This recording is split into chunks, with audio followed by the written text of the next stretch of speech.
essa distribuição e essa decisão partilhada e responsabilizada também está a ser respeitada em Portugal nas situações que os senhores conhecem e que ouvem enquanto ordem. Com certeza recebem denúncias e a senhora bastonária é conhecida pela sua coragem de denunciar situações que não estão conforme e, portanto, eu não podia deixar de aproveitar a sua presença para também ter a oportunidade de ouvir de viva voz a sua opinião. Muito obrigada.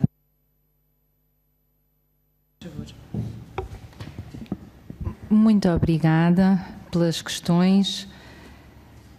Eu queria começar por dizer, porque é uma coisa que todos nós aqui sabemos, e se nós hoje estamos a discutir esta questão em projeto de lei é porque todos temos consciência que se morre mal em Portugal. Morre-se mal no mundo, mas sobretudo morre-se mal em Portugal. Morre-se com sofrimento desnecessário, morre-se com indignidade desnecessária e a grande questão dos cuidados paliativos é que quando chega uma vaga a pessoa de facto já morreu. Todos nós aqui sabemos que isso acontece. E então, voltando um bocadinho atrás, ou antes da questão do projeto de lei, quando se começou a debater a questão dos cuidados paliativos em Portugal, e a opinião dos profissionais de saúde em geral é que eles devem ser cuidados de proximidade. Mas depois houve uma opção por, no fundo, institucionalizar estes cuidados paliativos. E isto significa que, se eu quero dar dignidade às pessoas em fim de vida e quero que elas possam passar os seus últimos momentos em família, eventualmente, que é isso que se preconiza, eu não posso pegar numa pessoa de Bragança e fazê-la vir morrer ao Porto. Pronto. Eu não posso pegar numa pessoa do Algarve e fazê-la vir morrer a Lisboa, porque é onde eu tenho resposta. Quando tenho. E eu agora vou respondendo um bocadinho às perguntas que tenho aqui, não individualizando, mas depois vou olhar para o papel para ver se não me esqueci de nada. Faltam muitas camas de cuidados paliativos em Portugal, como faltam muitas camas de cuidados continuados em Portugal, como faltam outras coisas para além dos enfermeiros, de contratação de enfermeiros, porque, e respondendo ali ao Sr. Deputado Moisés Ferreira e creio que a Deputada Carla Cruz também falou nesta questão, nós já visitámos locais onde havia 20, 30 ou 40 camas por piso e um enfermeiro. Isto não é dar dignidade a ninguém. Isto é fazer de conta, é brincar aos cuidados paliativos. Sobretudo porque são estruturas que o Estado entrega a Santas Casas da Misericórdia, mas depois também não lhes paga. E eles também não conseguem ter, enfim, dinheiro para poder contratar os enfermeiros e para poder contratar os profissionais que necessitam para garantir precisamente estes direitos às pessoas em fim de vida. Mas depois temos também outra questão, porque há muita gente que está em cuidados paliativos em casa, apoiadas pelas equipas da SCCI. E o que é que acontece? E vou-vos dar um exemplo concreto que se passa no centro e que a mim e à Ordem e a todos nós choca, e eu confesso que não entendo, porque não é só o problema de contratar enfermeiros. Os enfermeiros não vão a pé e não têm asas para se deslocar à casa das pessoas. Mas eu já pensei eventualmente em arranjar uma coisa dessas, umas asas portáteis para ver se a gente chega lá mais depressa. Eu estou a brincar, evidentemente, mas às vezes dá-nos vontade de dizer estas coisas. Porquê? Porque eu tenho no centro uma série de carros parados porque não querem pagar o seguro, mas depois estão a gastar um balúrdio muito mais que o valor do seguro em táxis para deslocar estes enfermeiros à casa das pessoas. E eu confesso, e eu sei que vocês, quando ouvem estas coisas, compartilham da nossa opinião. Isto é má gestão. É isto que tem que ser combatido. Porque eu, para não gastar uns trocos, vou gastar muito mais trocos porque, entretanto, entra noutra rúbrica e assim fica escondido e não vou aumentar o déficit. Mas a nós isto diz-nos muito pouco, porque nós temos, de facto, é que falar sobre a vida das pessoas e se queremos que deixe de se morrer mal em Portugal porque hoje nós estamos todos aqui sentados à mesa, mas eu já passei por experiências de doentes terminais na família. Todos nós, um dia, se ainda não passamos, vamos passar, um dia vamos ser nós. E eu, francamente, não quero estar internada numa unidade a não sei quantos quilómetros de casa, longe da minha família, juntamente com outras 40 pessoas, e ter um enfermeiro para me acompanhar. E acho que isto são questões que eu tenho a certeza que todos nós aqui nos preocupamos com elas. Não vemos nenhuma questão em especial na questão do prognóstico vital ser entre os 6 e os 12 meses, respondendo ali à senhora deputada Isaura Pedro. Se o projeto de lei pode dar um contributo para a sensibilização dos profissionais. Eu acho que o grande contributo é em termos de organização das estruturas em si, não é aos profissionais. Os profissionais estão suficientemente sensibilizados para aquilo que têm que fazer, não têm condições para o fazer. No fundo, o mérito deste projeto de lei não deixa de ser, como disse a senhora deputada Isabel Moreira e a senhora deputada Isabel Galriça Neto, o compilar daquilo que já deveria existir, porque depois o que nós verificamos, e é verdade, Portugal tem dos melhores ordenamentos jurídicos no mundo, o problema é a diferença entre o papel e a realidade. Há de facto duas novidades, isto para responder à senhora deputada Isabel Moreira e que a senhora deputada Maria Antónia também referiu, que é a questão da contenção e a questão da sedação, como disse a senhora deputada Isabel Galriça Neto. Isto, do ponto de vista da novidade, a questão da sedação faz-nos todo o sentido, e a questão da contenção, eu sei que é um bocadinho... O problema é que ela não está acautelada neste momento, não é? É um bocadinho... os profissionais fazem, mas se calhar dar-lhes algum conforto que isto esteja regulado. Vejo que o mérito possa ser por aí, para além da questão de compilar estes direitos, e também à família, porque a família é muito pouco falada no resto da legislação. Se nós virmos, é sempre o doente, a equipa multidisciplinar, mas há aqui um grande interveniente que é a família, sobretudo, como disse a senhora deputada, quando o doente já não está em condições de decidir. Eu própria já tive que decidir por familiares meus a questão da alimentação, a questão de uma ONR, que é uma ordem de não reanimação, que são coisas que se fazem no dia-a-dia, portanto, e que são muitas vezes os familiares que têm que assumir esta responsabilidade de decisão, e muitas vezes não sabendo, porque nunca se conversou qual era a vontade da pessoa sobre isso, até porque a pessoa depois não preencheu o testamento vital. E já agora, com referência à questão do testamento vital, que eu penso que nunca falámos aqui desta questão, nós temos um problema, nós e o Governo, por acaso estamos do mesmo lado nesta questão. Gostaríamos de alterar o preenchimento do testamento vital, tal como o parecer da Comissão Nacional de Ética da Vida, que já disse que o enfermeiro deveria poder aceder ao testamento vital e preencher também o testamento vital. Porquê?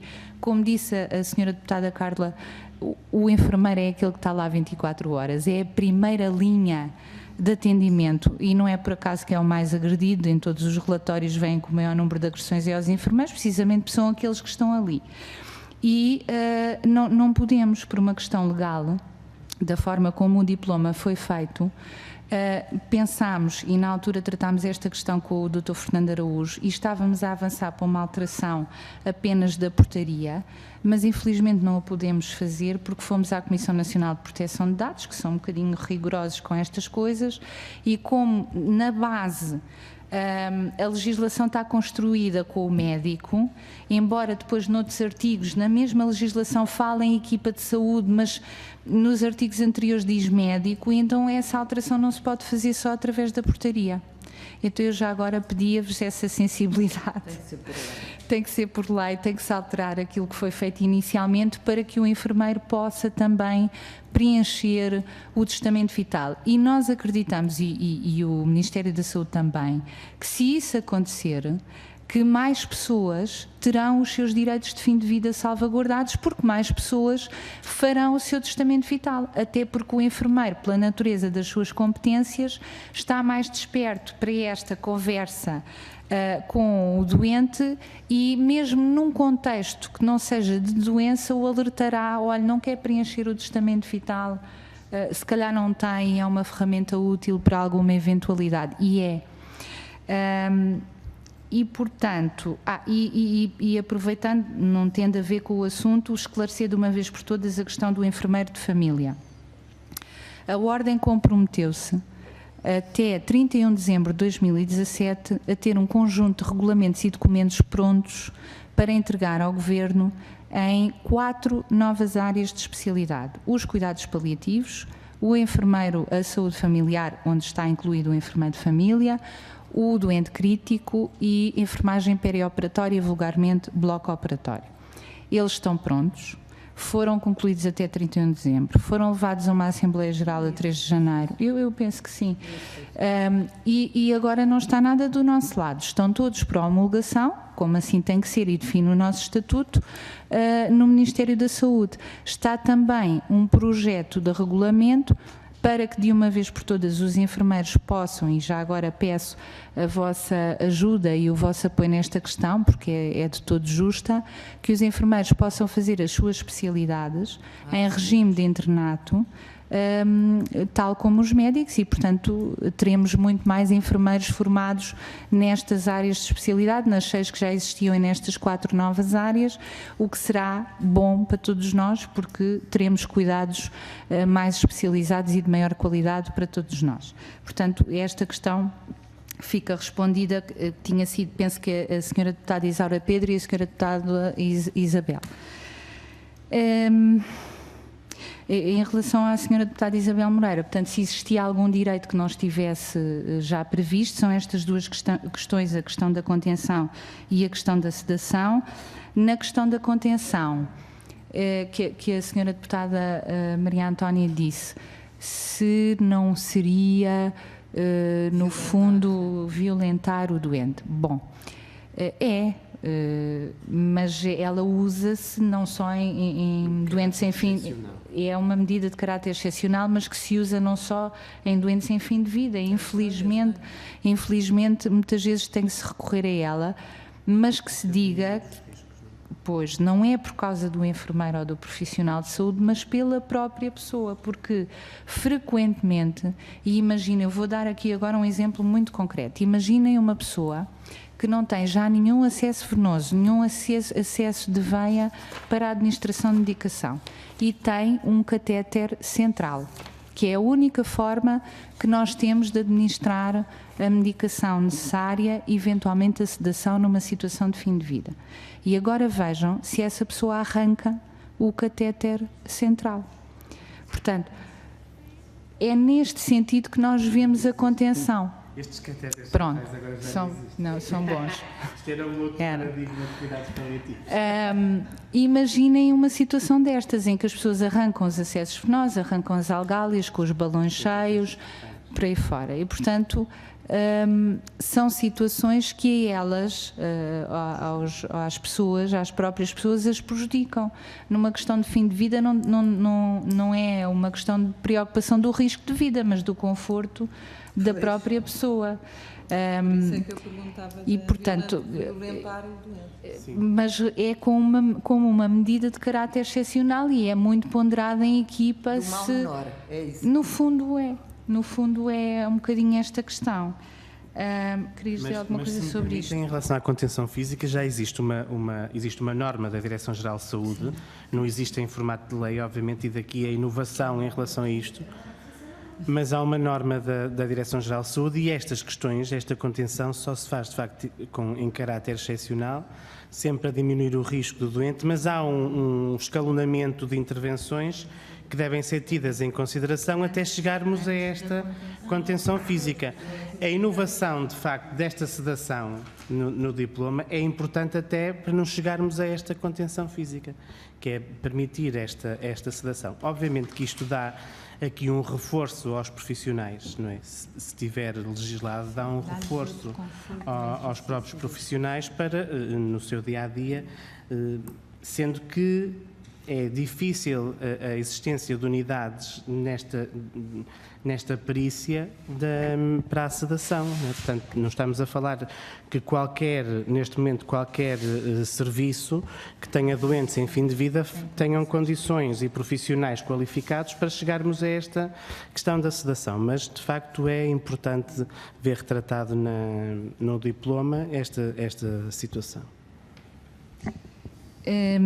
Depois o Sr. Deputado Moisés Ferreira falou da questão dos problemas no exercício dos cuidados, que eu já aqui disse alguns, mas em relação aos domicílios, por exemplo, que é uma grande luta nossa, a questão das SCCIs e dotar as SCCIs de enfermeiros, de carros, de meios para poderem fazer o seu trabalho e prestar cuidados a estas pessoas em fim de vida e em cuidados continuados. Temos depois a questão geográfica, porque é muito diferente eu estar a prestar estes cuidados aqui em Lisboa, onde os doentes estão todos concentrados. Imaginem que em Lisboa e na zona centro estamos a falar de 20 pessoas, 20 doentes. Só que visitar 20 doentes dentro de Lisboa e visitar 20 doentes, que muitas vezes um está a 100 km do outro, é completamente diferente, porque hoje os ACES, portanto os agrupamentos de centros de saúde, têm grandes áreas de influência e muitas vezes estas distâncias que eu estou aqui a falar aplicam-se dentro do mesmo agrupamento de centros de saúde. E, portanto, é evidente que as necessidades do número de enfermeiros variam e as necessidades do número de viaturas variam de local para local. Portanto, esta questão também tem que ser acautelada.